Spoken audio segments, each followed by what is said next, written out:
Hello, everyone, and welcome to Overtime. My name is Nicholas Lamar Suter. I have rebuilt the OS here, so I'm going to give things a second and just make sure everyone can hear me, make sure everything's working right. So if I could just get...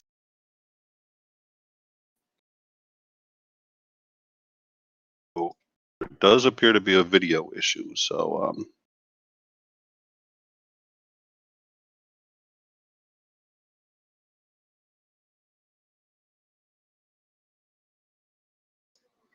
All right, let's try that one more time.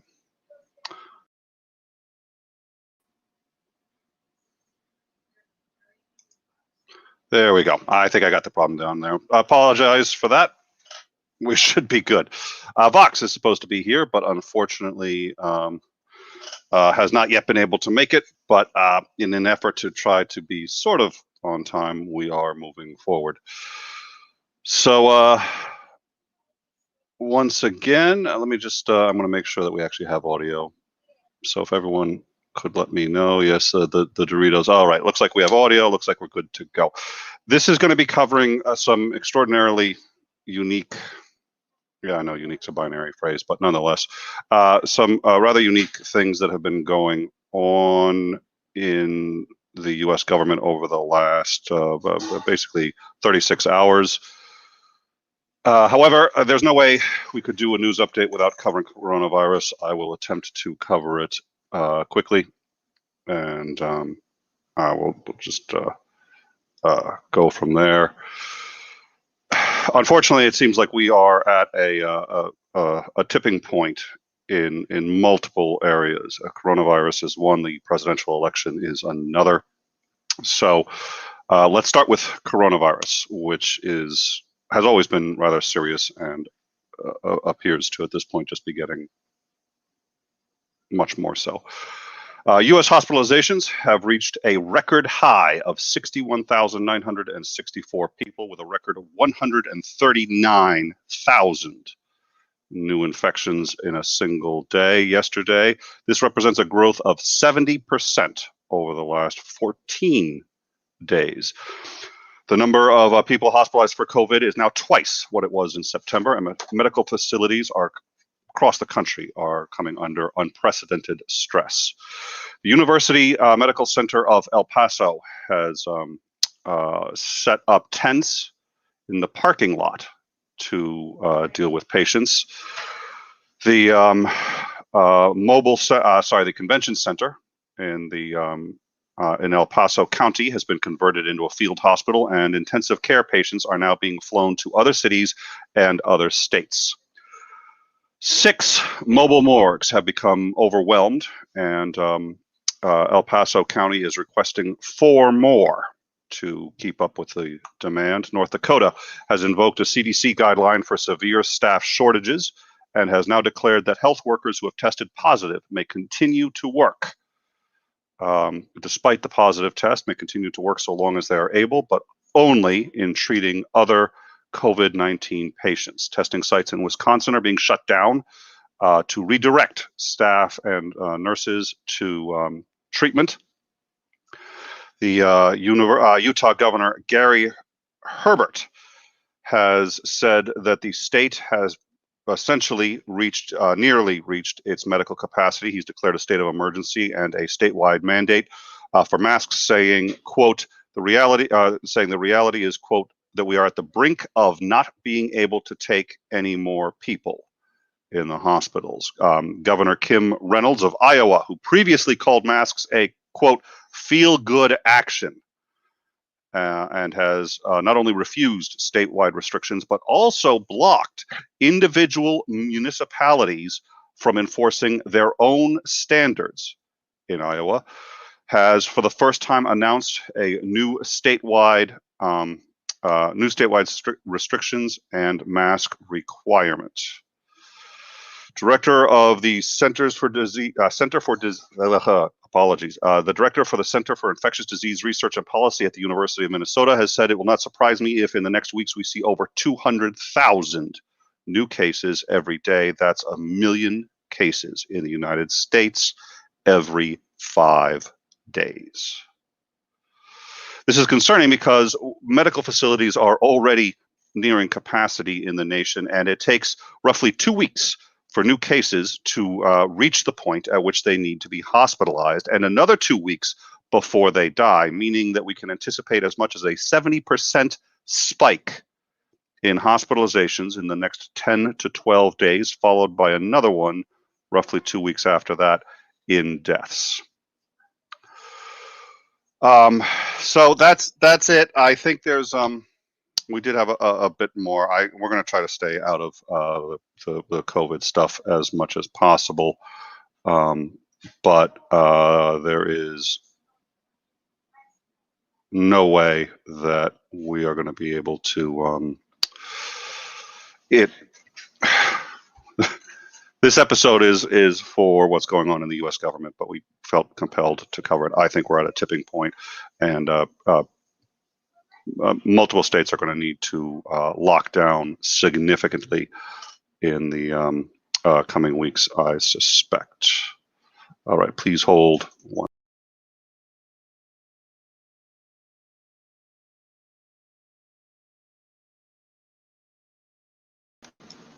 All right.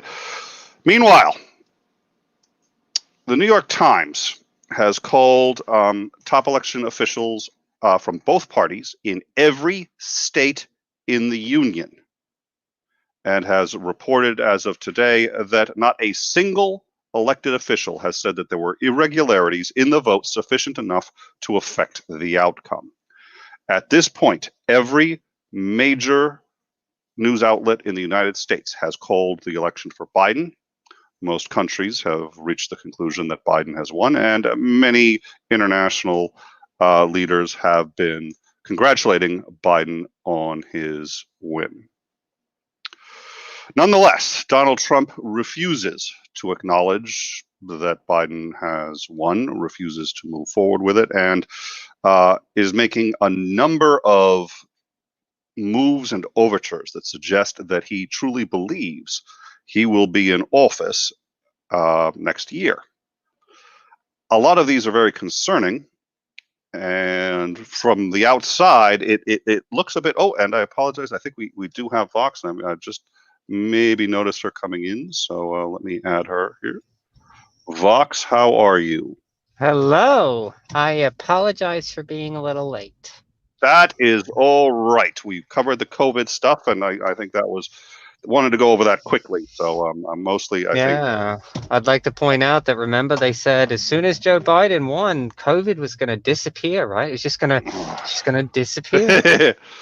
Well, and now Biden's going to have his hands full with COVID because his transition team is unable to function, and so that's going to inhibit his COVID response. He can't even start his COVID response now, probably until January is what it looks like. But we will get to that.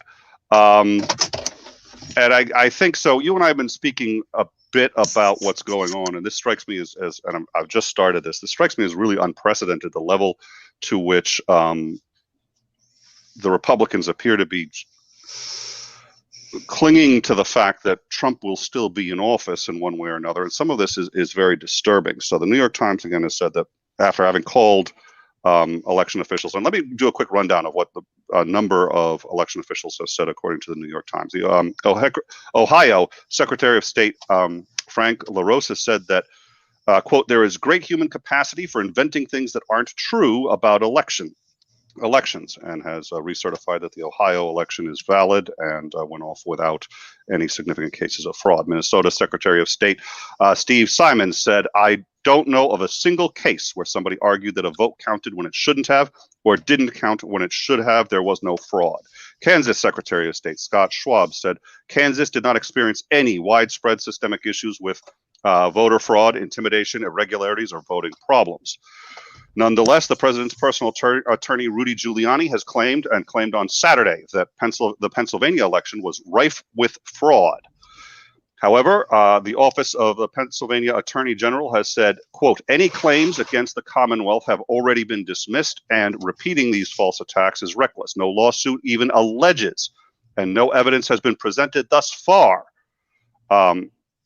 that there have been any widespread problems." The office of Joyce Benson, Secretary of State for Michigan, has also said, we have not seen any evidence of fraud or foul play in the actual administration of the election. But despite that, Trump continues to cast doubt on the election results, and his media campaign appears successful, with one poll by Politico finding that 70% of Republicans now believe that the election may have been stolen. So the rhetoric has become so bad that in Georgia, 2 Republican senators have called for the resignation of the Secretary of State, Brad Raffensperger, who is also a Republican and who has said that there was no voter fraud in Georgia, and they have called for his resignation for failure to deliver honest and transparent elections. Now, that's sort of what brought us to about 36 hours ago. 36 hours ago, Donald Trump fired Secretary of Defense Esper. Did this on Monday. And subsequently either fired or resigned the top Pentagon policy official, the top Defense Department intelligence official, the chief of staff for the Defense Secretary, and several others we will get into. But what's interesting about this is that shortly before he was fired, Esper gave an interview at Military Times and said he believed he was going to be fired, and said, quote, "Who is going to come in behind me? It's going to be a real yes man, and God help us." That is at the time, Secretary of Defense saying, "God help us," based on who he thought his replacement would be. Now, he seemed to think that this was going to be a yes man, somebody who would do whatever he was told. And this begs the question, why was Esper fired? Now, there had been tension, but it suggests that Trump asked him to do something. He said no and was fired. Now, as the Secretary of Defense, he is very limited in the number of ways in which he can say no to the President of the United States. The only 2 are if it violates the law or if it violates the Constitution. So the question is, what was he asked that he said no? So we're going to get into some possibilities, but Vox, do you have any ideas or speculation? This is purely speculative, but we're going to try to combine a number of facts that we've seen here. But any thoughts on, or at least this is my interpretation of the firing. Maybe you have a different one. What are your thoughts? I mean, I think that what we know above all else about Donald Trump is that he values loyalty over competence. Right. The majority of the people that he has fired in cabinet positions, which, by the way, he has fired so many people, it's because they've been perceived to be disloyal to him. So Esper, there's a perception that he's been disloyal to him in some of the interviews that he's given, some of the policies and the policies that he's pushed. Remember that Donald Trump gave the trans order, and then after the law, after that thing was kind of reversed in the courts, they were like, oh, well, we're going to stop doing this. And so there's been a lot of like little things. So so when I first saw this, I kind of was very, very suspicious of it. I'm thinking, is there something going to pop off with Iran in the next 30 days? Is there something that he's going to do domestically? I've kind of quieted myself down just a little bit at this point. I think welcome to the show. That's going to change. I think this is mostly just retributive. I think Trump is saying, you're the reason that this happened. You're the reason that because remember, Trump wanted to send in the army to quell the protests, and Esper said no. He said no. So I think that this is mostly, I think we're going to see a lot of this, and actually is just Donald Trump lashing out at people that he is perceived to have failed him in his bid for the White House. Because obviously Donald Trump losing was not Donald Trump's fault. There's nothing wrong with Donald Trump. That's obvious, yes. Yeah. And I think that basically a lot of the resignations, and this is where, we could speculate a little bit. So firing the top guy, really generally speaking, doesn't have much impact. It's when you see the people that actually run the show, the undersecretaries and the policy wonks and things like that, when you see them start resigning en masse, that's when you start to wonder, is there something more to this? Because when like when undersecretaries resign, that's when the work stops, right? Because they're the ones actually doing the work. And so we've had an undersecretary resign. We've had the We've top had cop at several the election. undersecretaries resign as of Yeah. this moment. Yeah. So Yeah. so that's the thing that really raised my eyes, right? Because these are non-partisan lifetime government workers, right? They work under Republicans and Democrats and they just do their jobs. So a part of it I think is just retributive, but part of it is, maybe these undersecretaries obviously know more than we do, and maybe they're saying, well, if I resign, that slows him from being able to do whatever the heck he's trying to do.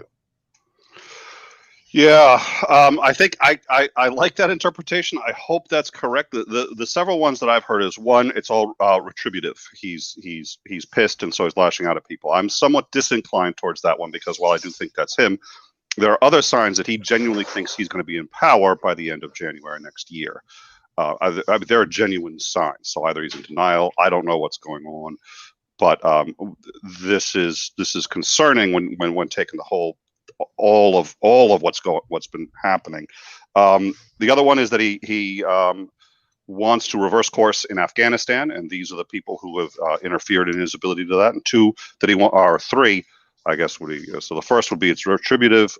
Two, he wants to reverse Afghanistan. Three, he wants to redo his policy for putting the U.S. military into cities that are having riots and protests, and try to quell protests through the military. And so he's removing people who are obstructing that. And four, that he's actually going to try to forcibly stay in power, which is stunning to suggest in the U.S., but I'm not the first one to suggest it. So, yeah. So what the acting undersecretary for defense policy, James Anderson, was also fired. Now, at first it was reported that he quit, but it turns out he's been fired. He was being given, Bill Kristol has reported that as he was being given a clap out, as he was leaving the building, the White House, actually shortly after the clap out, requested from the DOD the names of any political appointees who joined in clapping him out so that they could be fired. Retired Navy Vice Admiral Joseph Kernan, who's also the Undersecretary of Defense for Intelligence, has left his position. The Defense Secretary Chief of Staff is also out. Kind of sometimes makes sense when you lose the secretary, but and Trump allies are now suggesting that they expect a firing of the CIA Director Gina Haspel and the FBI Director Christopher Wray shortly before the end of the week. So if I could just jump in here real quick. Please. The scary part about all this is that let's just appear the better angels and just like Trump is just doing this because he's mad at everybody. Yes. He is leaving America vulnerable. Firing the CIA director, the Secretary of Defense, screwing around with the Department of State, and you're just inviting attacks on American soil. Because our systems only work when the leadership is functioning properly. So you're just it would not surprise me with this amount of firing if we see evil fucking people take advantage of this.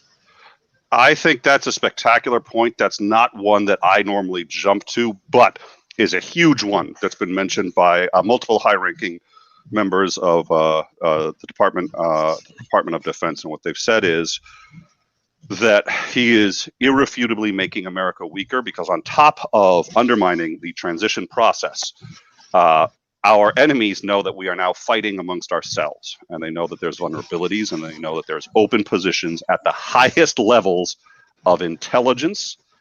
We're going to get to the NSA in a minute, because we're not done. So, and that this is in fact inviting attack. I was like, yeah, sure. Nope, you got it. You called it, Fox, because that's a concern, and that's one of the biggest concerns being levied right now. And I think that's an excellent point. I think I don't like it because I tend to see arguments like that as disingenuous. It's a little bit like, oh, think of the children.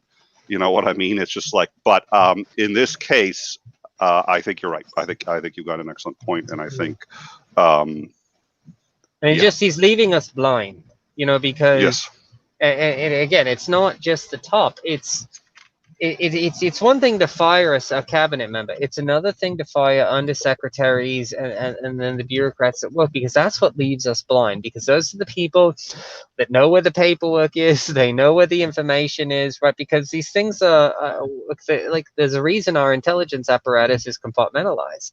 And when you take away the people that have the keys to the compartments, you're just blind.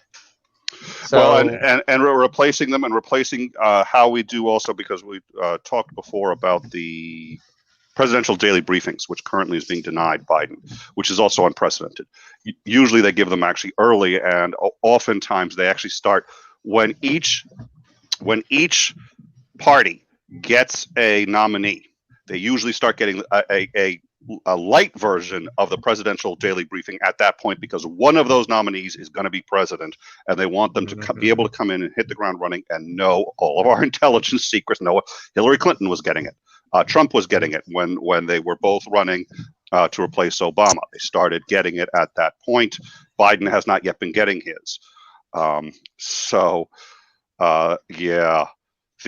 Trump has moved also to make Michael Ellis the general counsel of the National Security Agency. Michael Ellis is a Trump loyalist. He is on the House Intelligence Committee and is described as, and this gets to what you were saying about loyalty over anything else. He has been described as the single most loyal to Trump, loyal member of the Intelligence Committee, and one of the most loyal people in Congress to Trump.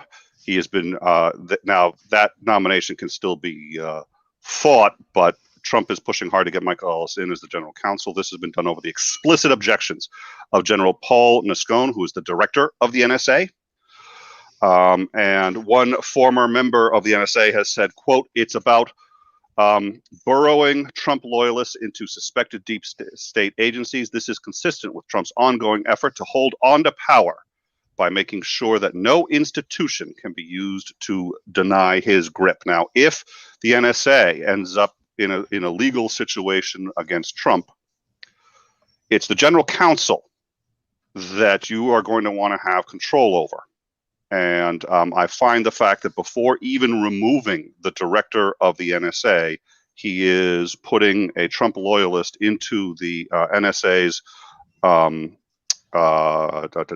general counsel, very concerning.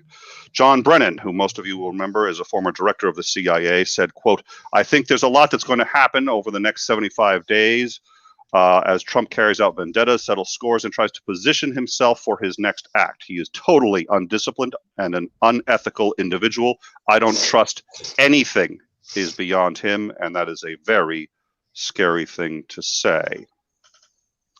Yeah, I don't know what to like at this point. This is the kind of stuff we read about in history books about, Weimar and places in the Banana Republic, so to speak, right? Yes. And we were raised to have this idea that this kind of stuff, it's not that it didn't happen, it's that it could not happen. So the fact that it is happening shows us that our system is not as robust and strong when it relates to blatant corruption as we thought it was. One of the things that I really hope that the Republicans and the Democrats can do once Joe Biden assumes this presidency is to strengthen these things, to make sure that these people cannot just be fired at a whim and things like that. There should be a reason. Like, if I understand that they all serve at the pleasure of the president, but when you can just pell-mell do whatever you want in these independent agencies, the fact that there's no checks and balances there is just mind-blowing to me. Well, that's why the CDC has been hobbled and why nobody can trust the information out of the CDC right now. You cannot trust the information out of the CDC right now. And I don't think that's because there's any bad people there. I think it's because there are people there who have to feed their families and who are aware that if the information doesn't go with the Trump agenda, they are out of a job. But it's the CDC is, and I agree. The downside is the general counsel of the National Security Agency is a position that once it's filled, you cannot be fired simply for any political reasons. So Mike Ellis, that's a permanent position. If he gets it, he can be removed, he can be moved to another position. Street sweeper, I don't know. But he's once he's in, he's a loyalist, and he can say it's bizarre. It seems very mixed. What can stay in and what can't. So the House Armed Services Chairman, Adam Smith, has said, quote, "It's hard to overstate just how dangerous high-level turnover at the Department of Defense is during a period of presidential transition. The top policy professional in the department resigning the day after the Secretary of Defense was fired could mark the beginning of a process of gutting the Department of Defense, something that should alarm all Americans." So this is echoing what you said earlier. Emily Murphy, director of the General Services. Well, actually, no. Let me get to that in a second. All right. So no, that's the firings.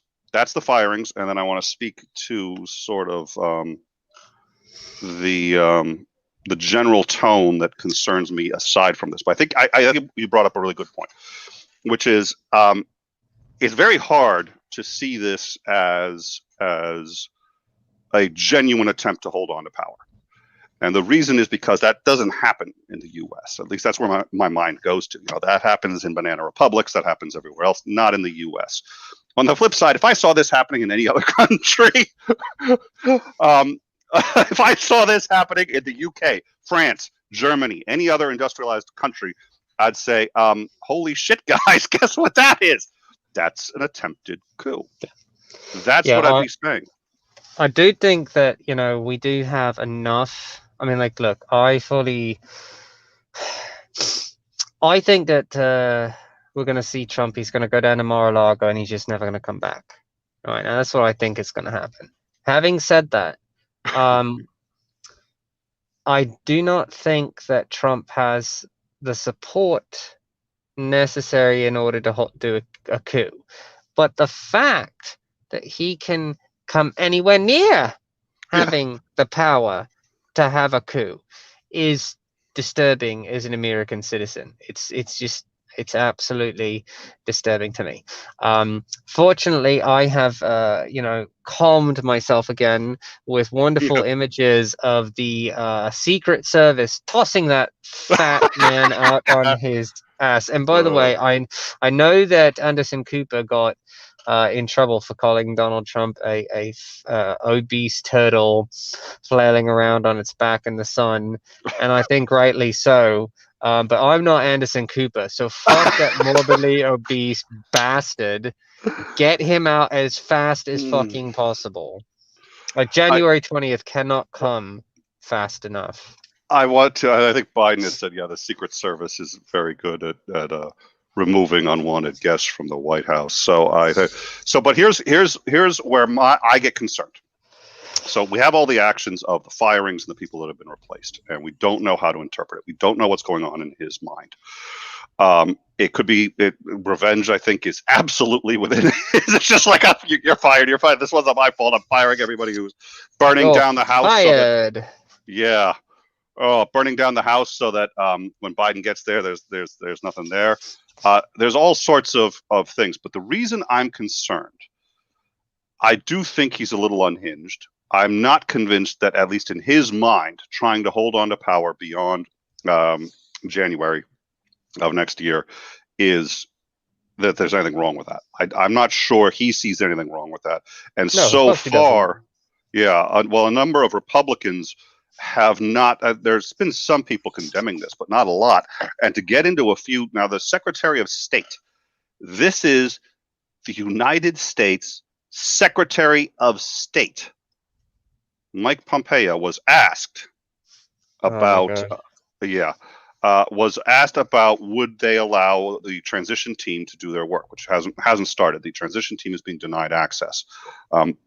When he was asked about this, he said that there will be a smooth transition to a second Trump administration. This is the Secretary of State. Now, I understand the few people like Mitch McConnell who have said, I don't like it, but I do understand saying, hey, the election's not yet decided. Because technically, until the results are certified, until the Electoral College has voted, they are correct. So on technical grounds, they are correct. Now, traditionally, by this point, the transition starts. There's no indication that it's not going to be Biden. There's every indication that it will be. And so this is what I think that is going on in the Trump White House right now. Yes. Is a whole lot of scenarioing, right? They're saying, okay, well, technically, the American people don't elect the president. Technically, electors elect the president. So technically, those electors could give Trump the White House, even though the states that hold the electors have said that, you know, these. So yes, it is all still possible that Donald Trump could retain. Now, if it happened, that's the end of America. It is. It's over. When a group of unelected people can reverse the will of the citizens of this country, America as a country has ended, and we all just might as well pack up our balls and go home. But I think that's what's going on over there. They're saying, well, no, nothing has been certified. Well, we can do this thing with the electors. Well, we're going to sue these, and as you pointed rightfully so, and this is what, there have not been any challenges to votes. Every single lawsuit has been a process lawsuit, right? And what we mean by a process suit, right, is it's a suit about the way in which the things are happening, as opposed to whether or not the thing itself is illegal. So the lawsuits being brought up, say in Pennsylvania, right, they're not claiming that the votes are fraudulent.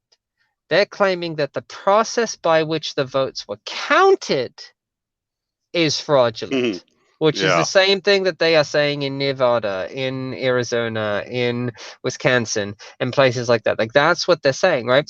Which shows you that they know. They know. And by the way, if you look at the attorneys, right, this was pointed out. No, there's no A-list attorneys, right? Like conservative, intellectual, legal minds Giuliani are not touching this with a 10-foot pole, right? Giuliani's on the case. Yeah, I don't know what you're talking.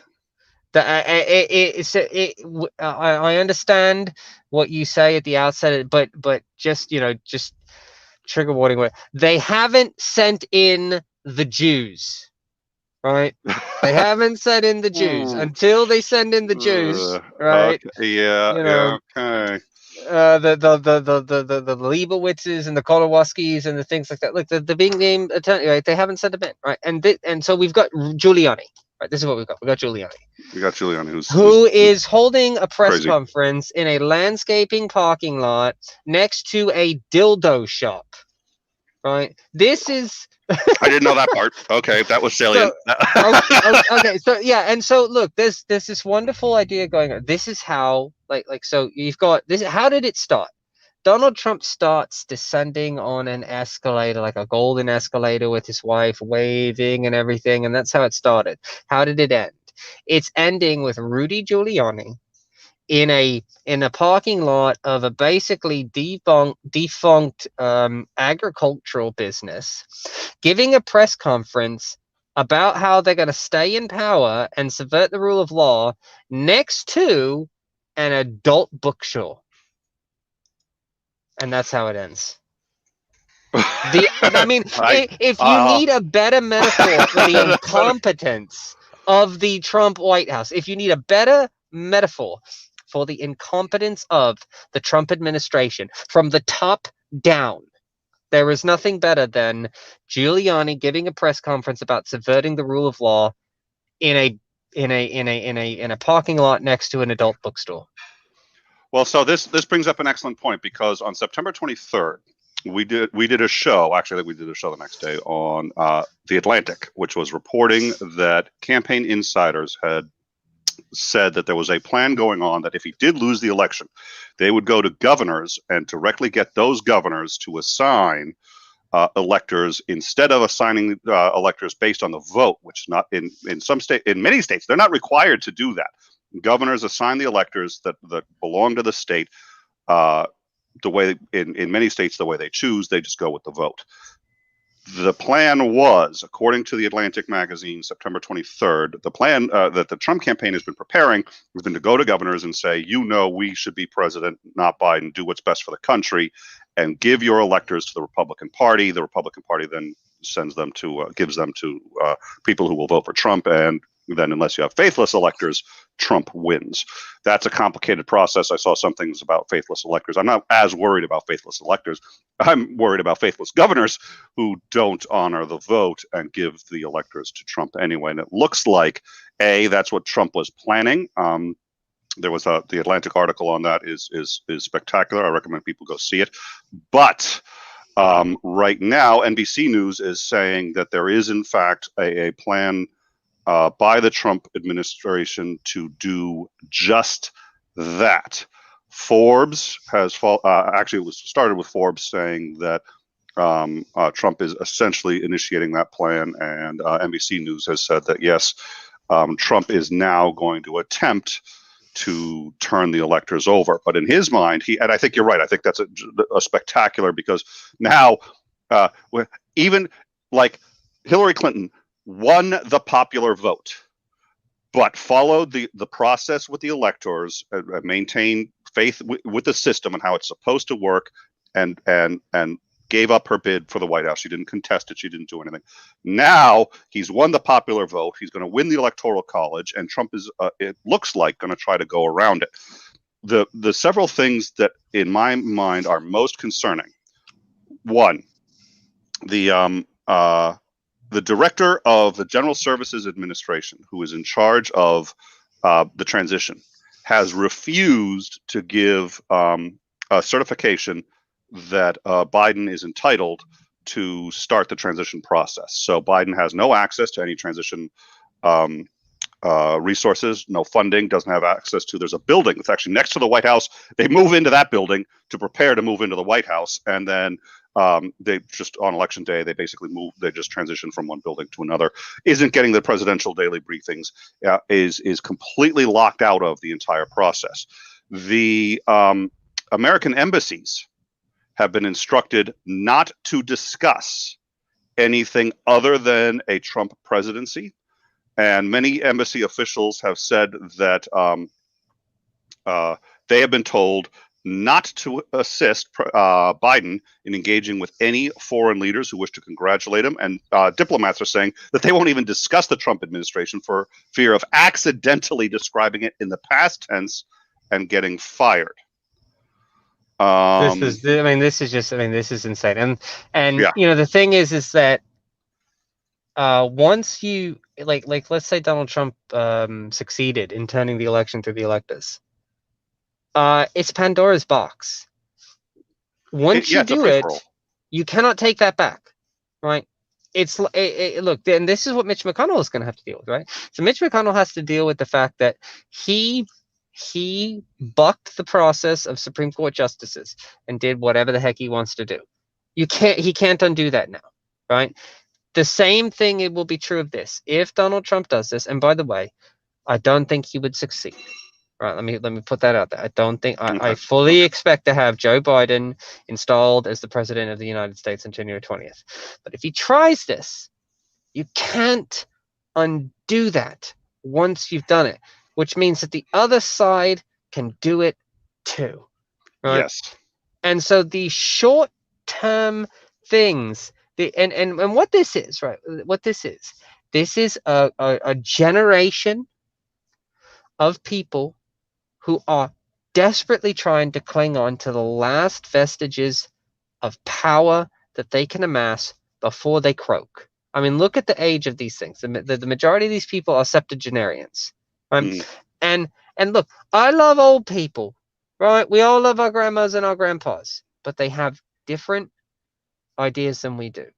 And so this is septuagenarians trying to hold on to power for as long as they possibly can. So they're not thinking about the long term. They're not thinking Yep. about Yep. what's good for America in 100 years. What's good for America in 200 years. What's the process going to look like? They're not thinking about anything of that. They are solely and totally thinking about two things: their own power and Donald Trump's power. The fact that people like Ted Cruz and Louis Gohmert and you know the just the leadership of the Republican Party have come out and not condemned this but supported it Yes. is I mean, that, embarrassing. It's embarrassing, and it's sad because what they're basically doing is you've got all the people that are not currently employed saying, "Oh my God, this is so bad, this is so horrible," right? And then you've got all the people that are employed saying, no, oil Trump, right? And so these people, their morals and the principles don't exist, right? The next time Republicans want to argue values and morals to me, you can piss off with that. You can, oh. because you have no morals, you have no principles. The only thing you have is your feelings and clinging to power. I to tell you the truth, I don't even know. I completely agree with that sentiment. The religious right, after saying values matter with Clinton, and then speaking in a loud, unified voice saying, "Nope, values don't matter anymore" with Trump. Now, what bothers me is that I'm really bothered by that hypocrisy, and so few members of this country seem to be bothered by it that we actually had a reasonably close election. I mean, I just don't. Well, Democrats are bothered by hypocrisy, right? Look at every single Democratic primary for the last, say, 16 years, right? Since Bill Clinton, right? We want to be viewed as bipartisan. We don't want any smell of hypocrisy. So we eat our own every 4 years, right? Every 4 years we eat our own. You're not pure enough. You're not perfect enough. You're not. And what do we get? We get Joe Biden. Well, we could have had anybody else. We got Joe Biden. And look, I'm not saying that I'm not happy that Joe Biden won or anything, but Democrats care about hypocrisy, about looking hypocritical, about looking partisan. Republicans at this point, they don't care. They don't care what you think about them. They don't care how you view them.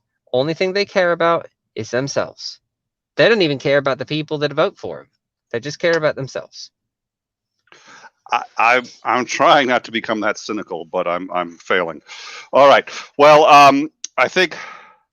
Thank you, Vox, for joining us. I think I do think that this merits further discussion. I think for now we're just gonna. I just wanted to sort of hit the highlights of it, and I do want to ask you so, but to sort of just do the basic rundown. So what we now have is a number of firings and resignation at the secretary and undersecretary levels in the Department of Defense. At least one replacement or one new person in the NSA. We have what appears to be what looks like is going to be the firing of CIA director and FBI directors within the next couple of days. Massive overhaul. And by the way, this is the other thing, which is normally you do this when you come into the administration and you replace it with your own people, not as you're leaving. I mean, he's replacing people as he's leaving. So we also seem to have a Republican Party largely in denial, both that he lost, at least publicly in denial about it, and in denial about the fact that he's trying to end run around the system and stay in, despite by every measure he's lost the electoral college and he's lost. And the Republicans appear to be in complete denial about it, up to the point of the Secretary of State outright saying, not even saying, well, it's possible Trump could still win, not saying there are paths to victory, but outright saying, yep, there's going to be a smooth transition to Trump's second term. It's just not even questioning.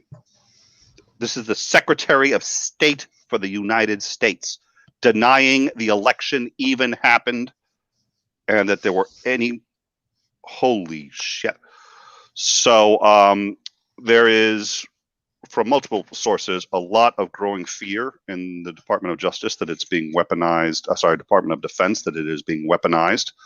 That Trump may try to use the Insurrection Act to place, and this is what we said earlier. That one of the theories is that he wants to put troops back into U.S. cities. He tried that once, didn't go very well. He wants to do it again, but the Department of Defense has been against the use of the Insurrection Act to allow him to do that. He's maybe also trying to overrule the military advice that he was given about Afghanistan, or maybe this is just vengeance. Who knows? But I think it's going to be a very interesting week, and a very deadly week. Yeah, for if you work in Washington. I think a great many people are concerned in a way nobody thought you could be concerned in this country. What appears to be a genuine effort by the President of the United States to stay past what is a loss. He's lost. That's not up. It hasn't been certified yet. It will be. He's lost. Period.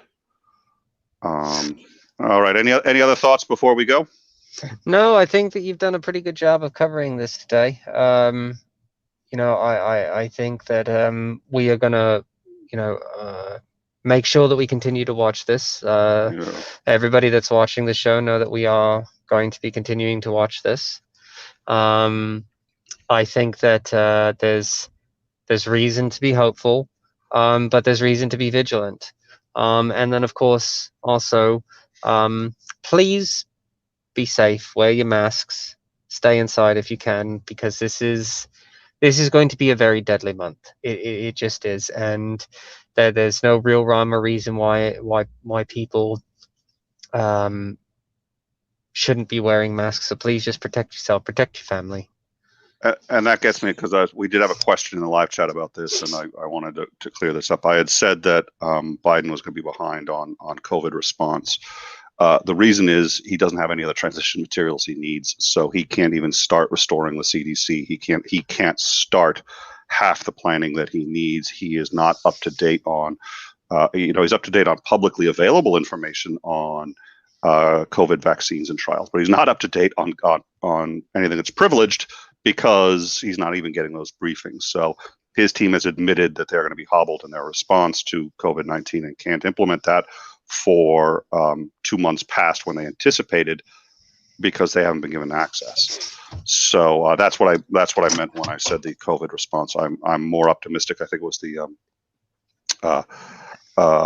Washington Post said that Trump's response, which was sort of a patchwork of, deal with it in individual states as it becomes a problem, has proven to be a catastrophic failure, and we need a national level response. I think that's Biden's view, but Biden's going to be hobbled in doing that. But I think you're right. It's going to be a bad month for COVID, as well as, we're approaching 200,000 new infections, and the death rate is already exceeding what many states can deal with, and there's going to be a spike in the death rate. We know there's going to be a spike in the death rate because there's been a spike in the infection rate, and it's 2 weeks before you have a spike in actual hospitalizations, and then 2 weeks after that I think you're right. I think we've got a very bad month coming when it comes to that. So, and Trump is fucking around with America's foundational institutions at the same time. We're going to have on. We're going to do our show on Rorschach, which is how human beings impose their own biases onto the people that we perceive sort of are actually reflections of who are. I'm really looking forward to that. Looking forward to that. I think that's going to be great. We're going to have on Christopher Mowdy for that. We're also going to be doing music therapy. So that's going to be on the 23rd, then music therapy on the 30th. Today at 9 p.m., I'm going to be on with New Mexicans for Reason and Science. I'm going to be a featured speaker. You have to go to their website to figure out what that's going to be, but that's going to be tonight at 9 p.m. And I think that's it. Vox, do you have anything coming up that you wanted to let people know about before we... Nope, I'm actually going to be in Gatlinburg, Tennessee, this weekend. gonna go. We're gonna go do something that I have wanted to do for a very long time. This is gonna sound very cheesy, but I love Dolly Parton, and so we are gonna go to Dollywood. Oh, So prepare yourself, Tennessee, because Vox and family are on the way. all right. Well, thank you very much. Stay safe as you're driving. So, but thank you very much for coming on. Thank you all for joining us. Please, we will continue some of this discussion. I'll be in the Discord in a few minutes. We'll continue in the Discord. Join us on the Discord if you want to learn more about future shows, if you want to find ways to support us. The easiest way to support us, if you watch the show and appreciate our coverage, please like and subscribe. It really does help us out. If everybody watching hits the like and subscribe link, it's a great way to help us out. Do it now. Do it. Or Vox, I'll get Vox on your ass. You do not want me to unleash Vox like that. So, and then, yeah, so please like and subscribe. I will be in the Discord in a few minutes. Thank you all for joining us.